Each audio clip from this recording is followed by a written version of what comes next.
حضرت عائشہ صدیقہ رضی اللہ عنہما فرماتی ہیں کہ رسول اللہ صلی اللہ علیہ وسلم جب گھر میں ہوتے تو گھریلو کاموں میں اپنے اہل خانہ کا ہاتھ بٹاتے، کبھی کپڑوں میں پیوند لگاتے، کبھی بکری کا دودھ دھو لیتے، کبھی جوتا مرمت کر لیتے اور کبھی گھر والوں کی ضرورت پوری کرتے۔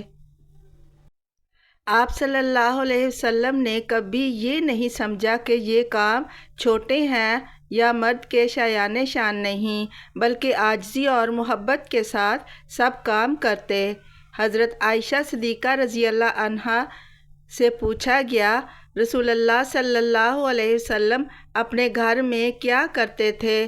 انہوں نے فرمایا، آپ صلی اللہ علیہ وسلم اپنے گھر والوں کی خدمت کرتے، یعنی گھریلو کام کاج میں ہاتھ بٹاتے، اور جب نماز کا وقت ہوتا تو اٹھ کھڑے ہوتے اور نماز پڑھتے۔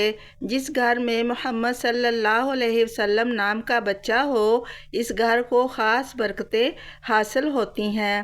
بچے کے نام کی وجہ سے پڑوسیوں کو بھی رزق دیا جاتا ہے۔ بچے کے نام کی وجہ سے والدین کو بغیر حساب کتاب کے بخش دیا جاتا ہے۔ اس گھر میں فرشتے زیارت کرنے آتے ہیں۔ رسول اللہ صلی اللہ علیہ وسلم نے فرمایا، تم لوگ میرے نام پر نام رکھو، لیکن میری کنیت ابو القاسم نہ رکھو۔